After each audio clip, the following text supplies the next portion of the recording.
नमस्कार, स्वागत है आपका एनडीटीवी पर। आप देख रहे हैं एनडीटीवी राजस्थान। आज के मुद्दे में बात होगी राजस्थान की महिलाओं से जुड़े अहम विषय पर। विषय क्या है? विषय है महिलाओं की भागीदारी का अलग अलग जगहों पर, अलग अलग डिपार्टमेंट्स में। ताज़ा खबर यह आई कि राजस्थान सरकार ने महिलाओं का आरक्षण 30% से बढ़ाकर 33% कर दिया है पुलिस भर्ती में। साथ ही साथ शिक्षक भर्ती में भी महिलाओं का आरक्षण 50% है। आज के मुद्दे में हम लोग बात करेंगे प्रदेश के अंदर महिलाओं की भागीदारी सुनिश्चित करने के सरकार के इस सार्थक प्रयास के, और साथ साथ कुछ सवाल भी हैं। क्या ये प्रयास सार्थक तो है ही, लेकिन कितना असरदार साबित होगा, इस पर भी बात होगी। साथ ही बात करेंगे उन विरोधों की भी जो इस आरक्षण के बढ़ाए जाने के बाद सामने आ रहे हैं। राजस्थान में पहला पूर्ण बजट पेश करने से पहले प्रदेश की भजनलाल सरकार ने बीजेपी संकल्प पत्र में किए गए अपने एक वादे को पूरा कर दिया है। वो वादा था पुलिस भर्ती में महिला आरक्षण की बढ़ोतरी, जिसे अब 3% तक बढ़ा दिया गया है। पुलिस भर्ती में अब महिला आरक्षण 30% से बढ़कर 33 हो गया है। वर्तमान में राजस्थान पुलिस विभाग में महिलाओं की संख्या महज 10% है। इससे पहले मुख्यमंत्री भजनलाल शर्मा ने तृतीय श्रेणी शिक्षक भर्ती में महिला आरक्षण 30% से बढ़ाकर 50% तक करने की घोषणा कर दी थी। इसके बाद से ही प्रदेश की महिलाओं में उत्साह का माहौल देखा गया। प्रदेश में तृतीय श्रेणी शिक्षकों के 2,70,000 से ज्यादा पद हैं। इनमें से करीब 60,000 पद खाली पड़े हैं। इसका मतलब ये हुआ कि अब 60,000 में से 30,000 पदों पर महिलाएं भर्ती हो पाएंगी। इससे पहले भजनलाल सरकार उज्ज्वला योजना की लाभार्थियों को भी 450 रुपये में सिलेंडर देने का फैसला लागू कर चुकी है। साथ ही शिक्षा के क्षेत्र में घोषणा और फिर पुलिस भर्ती में महिलाओं का आरक्षण कोटा बढ़ने से महिलाएं तो उत्साहित है ही, साथ साथ तैयारी कर रही छात्राओं में भी खासा उत्साह है। 3 जुलाई से विधानसभा का सत्र शुरू हो सकता है। 10 जुलाई को भजनलाल सरकार अपना पहला पूर्ण बजट पेश करने जाएगी। महिलाओं के लिए कई बड़े ऐलान हो सकते हैं। आज का मुद्दा में आधी आबादी के आरक्षण पर चर्चा करेंगे। शिक्षा और पुलिस विभाग में महिला आरक्षण कितना जरूरी है, इस पर राय लेंगे। साथ ही आरक्षण कितना होना चाहिए और कितना नहीं, इस पर भी जरा बात होगी। और आरक्षण कोटा पर इसका क्या असर होगा, इस पर भी कानूनी राय लेंगे। अन्य किन किन विभागों में महिला आरक्षण बढ़ाए जाने की जरूरत है, इस पर भी बात होगी। हमारे साथ कुछ खास मेहमान इस चर्चा में जुड़ेंगे। शिप्रा माथुर पॉलिटिकल एनालिस्ट के नाते से हमारे साथ जुड़ेंगी। साथ ही कुछ अन्य खास मेहमान भी हमारे साथ इस चर्चा में जुड़ेंगे। निर्मल कौर आईपीएस है, रिटायर्ड, आप भी हमारे साथ जुड़ रही हैं। स्वागत है मैम आपका भी। शिप्रा जी आपका भी स्वागत। Doctor Yashoda Chauhan retired principal हैं, आपका भी बहुत बहुत स्वागत। और साथ ही साथ अजय कुमार जैन, आप एडवोकेट हैं, आपका भी बहुत बहुत स्वागत। सबसे पहले शुरुआत शिप्रा जी आपसे करते हैं। पॉलिटिकल एनालिस्ट के नाते से मैम इस शो में जुड़ रही हैं। मैम, कितना ये जो प्रयास है सरकार का आधी आबादी को साधने का, राजनीतिक दृष्टिकोण से अगर देखें तो कितना असरदार ये साबित होने वाला है? क्योंकि अब एक लंबा क्रम जारी है, मतलब पहले जो आरक्षण महिलाओं को आया और उसके बाद अब फिर शिक्षक भर्ती में भी आया और अब फिर पुलिस में भी आ गया। तो ये राजनीतिक रूप से इसका मैं आपसे चाहूंगा आप जरा समझा दें कितना असरदार ये साबित होने वाला है भारतीय जनता पार्टी के लिए। देखिए, राजस्थान की पॉलिटिक्स में सबसे इम्पोर्टेंट बात यह है कि एक मैसेजिंग है, वो बहुत इम्पोर्टेंट है कि जिन महिला मतदाताओं ने आपको चुना है, और लगातार हम देख रहे हैं राजस्थान में कि महिलाओं ने मतदाता के तौर पर अपना एक एस्पिरेशन जो है और असर्शन वो क्लियरली नजर आता है, क्योंकि लगातार वो करीब करीब पुरुषों के बराबर या उससे ज्यादा मतदाता के तौर पर अपनी मौजूदगी जता चुकी है। एक बात। दूसरी बात यह है कि मैसेजिंग में ये बहुत इंपॉर्टेंट है कि महिलाओं के लिए आप दरवाजे और खुले हुए तो थे ही, क्योंकि सरकारी नौकरी में आरक्षण जो है वो पहले से है, 33% आरक्षण है। निगम जो पंचायत के स्तर पर जो होते हैं चुनाव, उनमें भी 50% का आरक्षण राजस्थान में पहले से ही है। पुलिस सर्विसेज में अगर हम देखें तो 1989 से ही राजस्थान में 30% का आरक्षण पहले से ही है, उसको बढ़ाकर 33% करना, तो ये मुझे लगता है कि उसका असर किस मायने में दिखेगा ये तो एक बात है, लेकिन मैसेजिंग के पॉइंट ऑफ व्यू से मैं देखती हूँ कि एक बहुत बड़ा मैसेज है। मेरी आज ही सुबह कुछ लोगों से बातचीत हो रही थी, तो एक व्यक्ति ने कहा कि मैंने तो अपने घर की सारी बच्चियों और महिलाओं को कहा है कि भैया तैयारी में लग जाओ, क्योंकि अब सरकार जो है वो वैकेंसीज निकालेगी और आप लोग के लिए बहुत सारे अवसर आने वाले हैं। तो मुझे लगता है एक संदेश के तौर पर तो ये बहुत बड़ी बात है कि महिलाओं को एक ये संदेश जाए कि आपके लिए खुली बाहें हैं यहाँ पर, तो वो जरूरी है। लेकिन अगर हम फैक्चुअली इसको देखें तो राज्यसभा में 2022 में एक सवाल के जवाब में फरवरी 2022 में ये कहा गया, बताया गया एनएचए के द्वारा, मिनिस्ट्री ऑफ होम अफेयर्स के द्वारा, कि पूरी पुलिस फोर्स में, पूरी पुलिस फौज में भारत भर में जो मौजूदगी है महिलाओं की वो केवल महज 11% है, अगर हम क्यूमुलेटिवली देखें तो। और वो इसके बावजूद है कि करीब 1 दर्जन राज्य ऐसे हैं जहां पर की पुलिस फोर्स में आरक्षण जो है महिलाओं का पहले से ही है, कई राज्य ऐसे हैं। अच्छा, उसका कॉन्ट्रास्ट अगर हम देखें तो ऐसे राज्य भी हैं, जैसे हिमाचल देखें हम, वहां रिजर्वेशन नहीं है लेकिन पुलिस फोर्स में महिलाएं 20% हैं। राजस्थान जैसा राज्य है जहां 1989 में आपने 30% आरक्षण कर दिया लेकिन पुलिस फोर्स में मौजूदगी 10% ही है। तो ये कॉन्ट्रास्ट देखने की जरूरत है कि आपने आरक्षण तो पहले से कर रखा था लेकिन उसके बावजूद केवल 10% की मौजूदगी होना। तो ये सवाल जो है ये इससे इतर है कि आरक्षण होना और उसके लिए जो सहूलियत होनी चाहिए, उसको आने के लिए जो इंफ्रास्ट्रक्चर चाहिए, जो तैयारियां चाहिए, जो समाज के स्तर पर तैयारी चाहिए कि वो क्यों नहीं आना चाहती है, क्यों भर्ती नहीं होना चाहती और वो जो गैप है वो क्यों एग्जिस्ट करता है, ये बहुत बड़ा सवाल है। तो आरक्षण देने के बावजूद मुझे नहीं लगता कि जो तस्वीर हम पूरे राजस्थान की देखना चाहते हैं कि क्या महिलाएं ही महिलाएं हमें दिखेंगी, क्योंकि राजस्थान में आपको याद होगा कि महिला थाना खोलने की प्रक्रिया तो पहले से ही शुरू हो गई थी। हर पुलिस थाने में महिला डेस्क बनाने की प्रक्रिया पहले से ही शुरू हो गई थी। और राजस्थान में ये चैलेंज बहुत बड़ा है कि जितने भी क्राइम हो रहे हैं, क्योंकि राजस्थान अव्वल है महिलाओं के अगेंस्ट में जो अपराध हो रहे हैं उसमें, तो करीब 40,000, 2 लाख 2.5 लाख से के आसपास जो अपराध होते हैं उसमें 40,000 से ज्यादा मामले महिलाओं के खिलाफ होते हैं। तो इसलिए ये बहुत बड़ा चैलेंज है। पॉक्सो जैसे कानून है, पॉक्सो के अंदर जो अपराध आते हैं, ऐसी घटनाएं राजस्थान में लगातार हो रही हैं, क्राइम की घटनाएं में।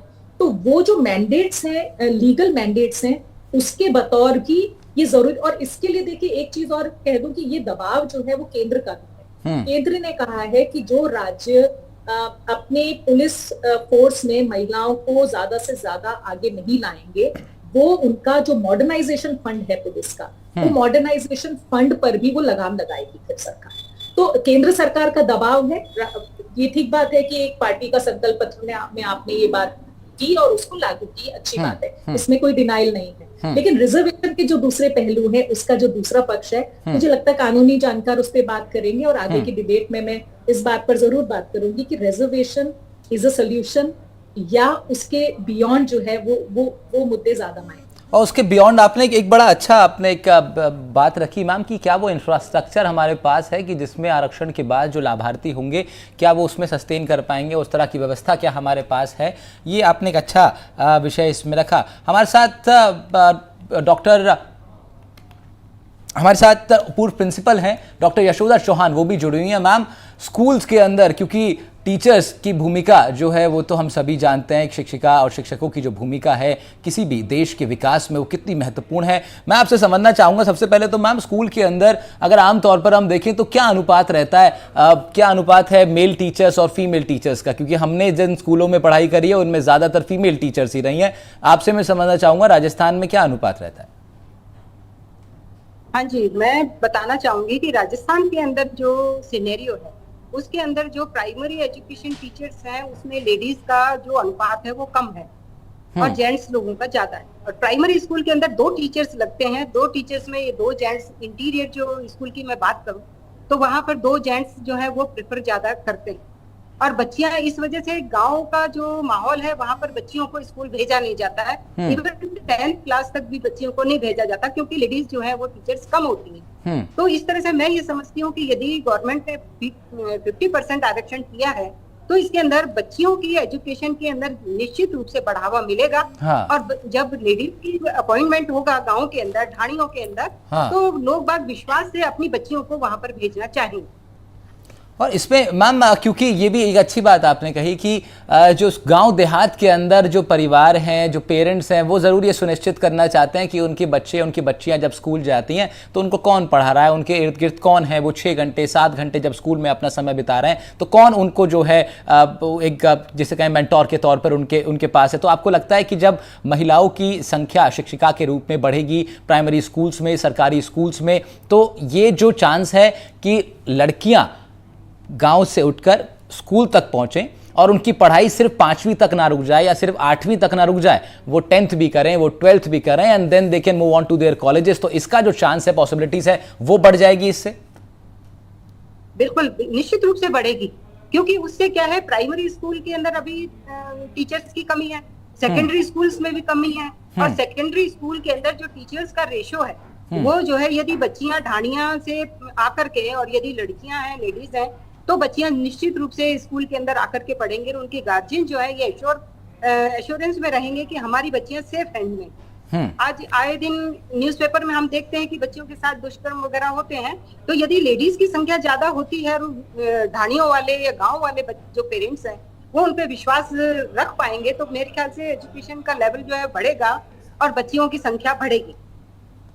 ठीक है मैम, बहुत ये ठीक कहा आपने, और यही उम्मीद भी कर रहे हैं। और जिस तरह शिप्रा जी ने कहा कि ज़रूर इसमें केंद्र की तरफ से तो एक माइंडसेट जो है वो ट्रांसफ़र किया ही गया है स्टेट्स के लिए, और स्टेट भी जब इस कोशिश को करता है तो एक अच्छी पहल दिखाई देती है। लेकिन ये आरक्षण के ऊपर कुछ सवाल भी हमेशा खड़े होते हैं, बड़े स्वाभाविक भी हैं। AK जैन साहब हमारे साथ जुड़ रहे हैं, आप एडवोकेट हैं। सर, आरक्षण के विषय पर अगर आप थोड़ा आसान शब्दों में, भाषा में बता पाएँ कि क्या आरक्षण दे पाना ये पूरी तरीके से क्या सरकार के हाथ में रहता है, या कोर्ट का भी इसमें इन्वॉल्वमेंट है? जो विरोध के स्वर उठ रहे हैं, क्या इस तरह की परिस्थिति में कोर्ट इन्वॉल्व होता है, या फिर सब कुछ अगर सरकार के निर्णय पर छोड़ दिया जाता है? किस तरीके से आरक्षण में बदलाव की ये जो पूरा प्रोसेस है ये कैसे काम करता है?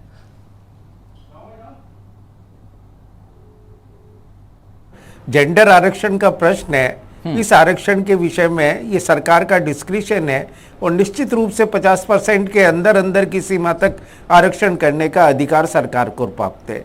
जेंडर इनइक्वलिटी की बात करें तो राजस्थान में जहाँ 100 पुरुष काम करते हैं उसके मुकाबले 29 महिलाएं काम करती हैं, और अगर 24 वर्ष तक की महिलाओं की बात की जाए तो 90% महिलाएं बेरोजगारी है, 90% महिलाएं उस उम्र में काम नहीं करती हैं।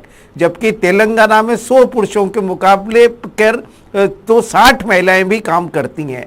ये एक बहुत बड़ा जेंडर डिस्क्रिमिनेशन राजस्थान में है, और इतने 70 वर्षों के प्रयास में या इसको सीरियसली इसको फिलअप नहीं किया गया है। अगर आप जुडिशरी, जिसको लेकर सबसे ज़्यादा बात की जाती है कि भाई जुडिशल टेस्ट पर इसको टच स्टोन पर इसको टेस्ट किया जाएगा, तो राजस्थान उच्च न्यायालय में 36 जजेज में से मात्र 3 महिलाएं हैं। 10 जजेज के नाम भेजे गए हैं, उनमें से सिर्फ 1 महिला वकील का नाम भेजा गया है। सीनियर डेजिग्नेटेड वकीलों में सिर्फ 1 महिला है। निश्चित रूप से ये रिजर्वेशन की डिमांड है, ये सरकार ने शुरू किया, क्योंकि निश्चित रूप से ये कोर्ट के अंदर जाएगा, पर 50% की सीमा के अंदर दिस इज जो हॉरिजेंटल डिवीजन है वो परमिसिबल है, और उसमें हॉरिजेंटल रिजर्वेशन, क्योंकि ये वर्टिकल रिजर्वेशन नहीं है। जो कास्ट बेस्ड रिजर्वेशन है या जो ओबीसी रिजर्वेशन है वो वर्टिकल रिजर्वेशन कहलाता है, और जिसमें से परसेंटेज इसमें amongst that category he reservation महिलाओं के लिए, जब आबादी 50% है तो ऐसी परिस्थिति में महिलाओं को, या हालांकि अभी सिर्फ कुछ फोर्सेज में ही दिया गया है, पर कानूनी रूप से इसमें किसी प्रकार की अड़चन राज्य सरकार को आने वाली नहीं है, क्योंकि पूर्व में भी यानी अधीनस्थ सेवाओं में भी वो 33% तक रिजर्वेशन, 30% तक रिजर्वेशन महिलाओं को कुछ सर्विसेज में राजस्थान में ही किया हुआ है, और जिसमें कुछ नौकरियों में उनका नंबर भी बढ़ रहा है, जैसे RJs हैं,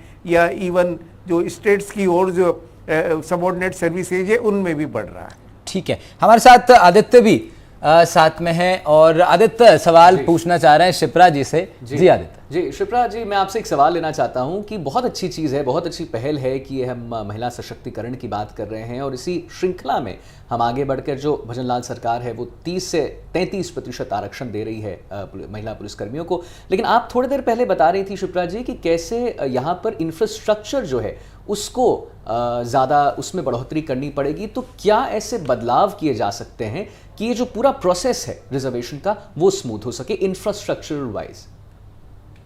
देखिए, 2 पहलू हैं इसका। मैंने कहा कि देखिए, समाज का एक पहलू है। अगर आप आंकड़ों से समझना चाहें इस बात को, तो जम्मू कश्मीर ऐसा राज्य है जहां पर महिलाओं की मौजूदगी पुलिस फोर्स में महज 3%। तो जिस समाज का, जिस स्टेट का खुद का जो सुरक्षा का तंत्र है वो अगर छिन्न भिन्न है, तो वहां पर एक तो महिलाएं आपको फौज में या आपको पुलिस फोर्स में उस तरह से नजर नहीं आएंगी। दूसरा एस्पेक्ट ये है, क्योंकि राजस्थान के कॉन्टेक्स्ट में बहुत इंपॉर्टेंट पार्ट ये है कि हमारी जिस तरह का समाज है राजस्थान का, मैं दो चीजें कहूंगी, हो सकता है किसी को बुरा भी लगे वो सुनना, कि बहुत फ्यूडल माइंडसेट है यहाँ पर, और दूसरा है कि पुरुषवादी जो सोच है उसका वर्चस्व है यहाँ पर। इतनी घटनाएं हम सुनते हैं, जिस तरह के क्राइम्स होते हैं और जिस तरह का बिहेवियर पुलिस फोर्स का होता है, उन दोनों ही अगर एंगल से आप देखें तो महिलाओं के साथ हमारा जो व्यवहार है, जो सामाजिक व्यवहार है, वो अगर आप पुलिस फोर्स में वो बच्ची मेहनत करके अपने दम पर एग्जाम पास करके, कंपटीशन पास करके जब पुलिस फौज में आती है, तो उसकी रिस्पॉन्सिबिलिटी नागरिक को सुरक्षा देने की होती है, तो वो जिम्मेदारी उसकी वर्दी पहनते ही आ जाती है। लेकिन जब वर्दी वो पहन लेती है, जो जिम्मा उसके हिस्से आ जाता है, क्या वो अपने परिवार की रिस्पॉन्सिबिलिटी से बरी हो पाती है? आपने कितने कुछ वीडियोस बीच में हम सब ने देखे थे कि नौकरी करनी है, ड्यूटी पर तैनात है, लेकिन कोई संभालने को नहीं है, तो बच्चा गोदी में लेकर वो अपनी नौकरी कर रही है। ऐसे हम पुरुषों के साथ तो नहीं देखते हैं इस तरह की व्यवस्था, कोई ना कोई उनके बैक एंड पे सपोर्ट सिस्टम रहता है, लेकिन क्या महिलाओं के लिए वो एक बैक एंड पे एक सपोर्ट सिस्टम समाज में, परिवार में है क्या? क्योंकि वो ऑलरेडी बहुत सारी ठीक बात है। मतलब शिप्रा मैम, आप ये कह रही हैं कि इन आरक्षण के साथ साथ और सरकारी पहलों के साथ साथ बहुत जरूरी है कि समाज और महिलाओं के जो परिवार हैं वो जरूर इसमें अपनी भागीदारी निभाएं, तभी जाकर के प्रैक्टिकली अगर हम देखें तब जाकर के महिलाएं, एक तो उनका दिमाग फ्री रहेगा उन सब चीजों से, वो जो जिम्मेदारियां उनकी हैं, जब तक वो वहां से फ्री नहीं होंगी तब तक कैसे वो अपना 100% दे पाएंगे अपने। दूसरा एस्पेक्ट भी कह रही हूँ आपको कि एक पक्ष तो हुआ परिवार और समाज का, दूसरा पक्ष है कि जब आपने जिम्मा लिया है कि मैंने आपको वो मंच दिया है, वो काम करने का मैंने मंच दिया है, तो मेरा जिम्मा, मैं उससे तो अलग नहीं हो सकती। अगर मैं रिक्रूटर हूँ, मैं सरकार हूँ या मैं विभाग हूँ, तो मेरी जिम्मा अलग तो नहीं होंगी। तो क्या मैंने वो व्यवस्था कर रखी है क्या कि उसका मेंटल जो उसका स्ट्रेस है उसको हैंडल करना, हाँ, जैसे मैटरनिटी लीव एक पहलू हो सकता है उसका, क्या चीज? जैसे मैटरनिटी लीव उसका एक पहलू हो सकता है, इस तरह की सुविधाएं। मैटरनिटी लीव्स की व्यवस्था और वो सारी व्यवस्था है, लेकिन वही मैं कह रही हूँ कि जो बायस हमारे पूरे सिस्टम में है उसको कैसे एड्रेस करेंगे? क्योंकि जैसी मैं आपको बहुत प्रैक्टिकल चीजें बता रही हूँ राहुल जी, कि जब लड़कियां जब आती हैं इस तरह की सर्विसेज में, तो अफसरों का माइंडसेट जनरली ये होता है कि अरे भाई अब इनको ऐसी पोस्टिंग लगा दो जो थोड़ी सी हल्की फुल्की पोस्टिंग हो, बहुत जिम्मेदारी वाला काम ना दे, तो उस तरह के काम में लगा दिया जाए। और ये मैं आपको बहुत ऑथेंटिकली कह रही हूँ, आईपीएस ऑफिसर्स तक डिस्क्रिमिनेटेड फील करती हैं अपनी पोस्टिंग्स में, जिस तरह से उनको पोस्टिंग दी जाती है, उनको जिम्मेदारी दी जाती है, वो महत्व नहीं दिया जाता है, जहां वो पूरी जो पुरुषों के साथ में ये होता है कि एक पावर पोजीशन तो होती है, तो वो पावर पोजीशन नहीं होने की वजह क्या है कि भाई ये इस तरह का काम नहीं कर पाएंगी। एक माइंडसेट वो है। दूसरा ये है कि जब तक आप जिम्मेदारी ही नहीं देंगे तब तक परिवार भी नहीं समझ पाता है कि हाँ ये जिम्मेदारी का पार्ट, तो they also take it very lightly. तो दोनों फ्रंट पर एक चैलेंजेस है जिसको कि एड्रेस करना बहुत ही इंपॉर्टेंट चीज है। निर्मल कौर जी भी हमारे साथ जुड़ रही हैं। आप पूर्व डीजीपी हैं, लंबे समय तक आपने पुलिस महकमे में अपनी सेवाएं दी हैं, और निर्मल मैम स्वागत है आपका। एक लंबा अनुभव आपका पुलिस महकमे में रहा, कितना बड़ा फर्क आपने देखा बीते उस समय में जब महिलाओं की भर्तियां होनी शुरू हो गई पुलिस फोर्स में, महिलाओं को जिम्मेदारियां मिलनी शुरू हो गई, थाना इंचार्ज बनना महिलाओं ने शुरू कर दिया। जब इस तरह के परिवर्तन पुलिस महकमे में आए तो कानून व्यवस्था के हिसाब से, शहर के पूरी व्यवस्था के हिसाब से कितना अंतर आपको देखने को मिला? बिल्कुल, हम लोगों ने सर्विस ज्वाइन की थी 40 साल से थोड़ा ज्यादा पहले, तो बहुत कम महिला पुलिस जी जो दिखते, जो अनुकंपा विभाग पुलिस। ठीक है, आवाज थोड़ा सा टीम आपकी आवाज के लिए जरूर काम करेगी, मैं स्विच करता हूं। अभी डॉक्टर यशोधर चौहान जी के पास जाते हैं।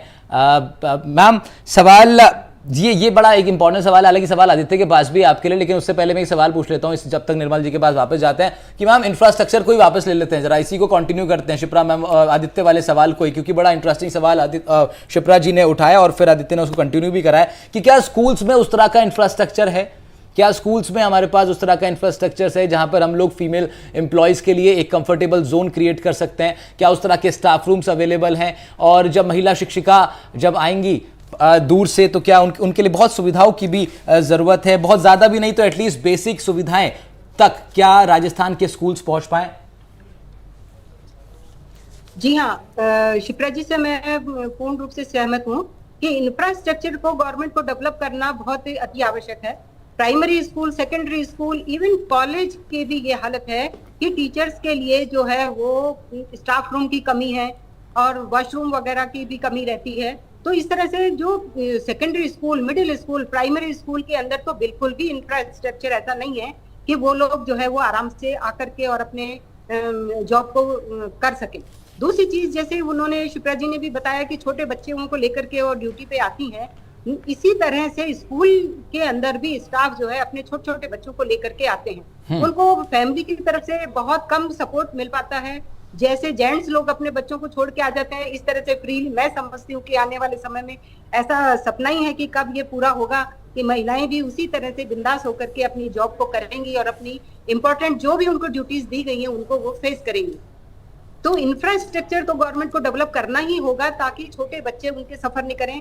जैसे क्रैच की व्यवस्था वगैरह, यानी कि जिला स्तर, तहसील स्तर पर तो हो ही जानी चाहिए, जिससे कि वो अपने छोटे छोटे बच्चों को ला करके और उसी स्कूल में भी पढ़ा सके। लेकिन ऐसी स्थिति है नहीं, बैठने को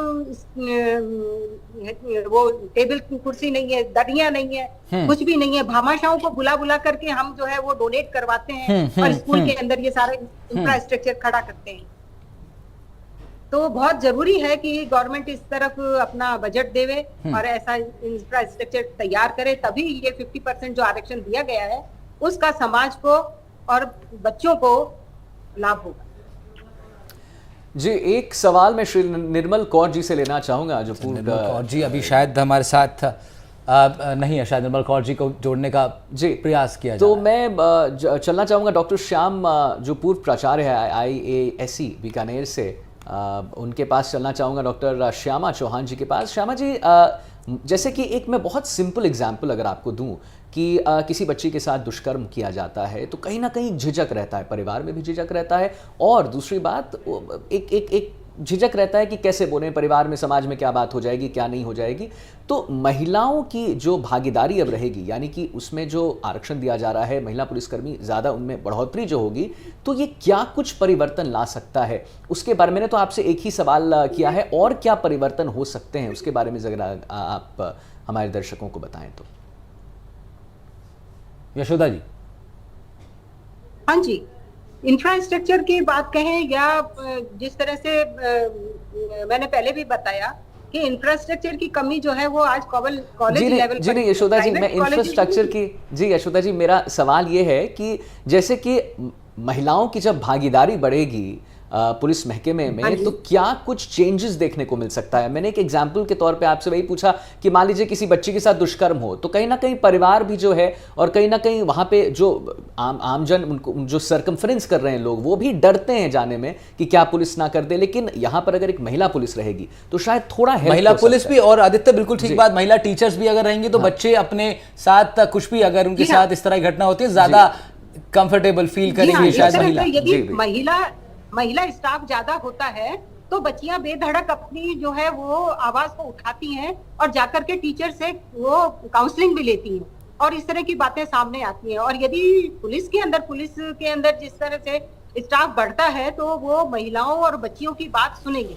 आज कई बार अब पेपर्स में ये आता है कि महिलाएं जाती हैं, वहां बैठी रहती हैं और उनकी कोई FIR तक दर्ज नहीं करता और वो दुष्कर्म की बच्ची को समाज से छुपा के, समाज से डर के, और पेरेंट्स भी आधे से ज्यादा घटनाओं को तो दबा लेते हैं। और ठीक बात है, पुलिस महकमे में यदि होती है और जरूर, और महिलाओं की लीडरशिप दुनिया ने देखी है, चाहे वो न्यूजीलैंड हो, चाहे वो अभी मौजूदा वक्त में इटली की प्रधानमंत्री काफी चर्चाओं में रही। महिलाओं की लीडरशिप दुनिया ने देखी है और हमने देखा है कि महिलाएं कितना बड़ा इम्पैक्ट लेके आ सकती है, उनकी लीडरशिप कितना एक पॉजिटिव बदलाव लेकर के आती है हर जगह पर। लेकिन AK जैन साहब, और कौन से डिपार्टमेंट ऐसे हैं जहां पर आरक्षण का जो है उसका जो प्रावधान है, कोई ऐसा डिपार्टमेंट भी है जहां पर आरक्षण जैसे प्रावधान ही नहीं है, मतलब वहां पे आरक्षण हो ही नहीं सकता, वहां पर जितना जो चला आ रहा है प्रोसेस उसी के आधार पर होगा? ऐसे भी कुछ डिपार्टमेंट्स हैं क्या?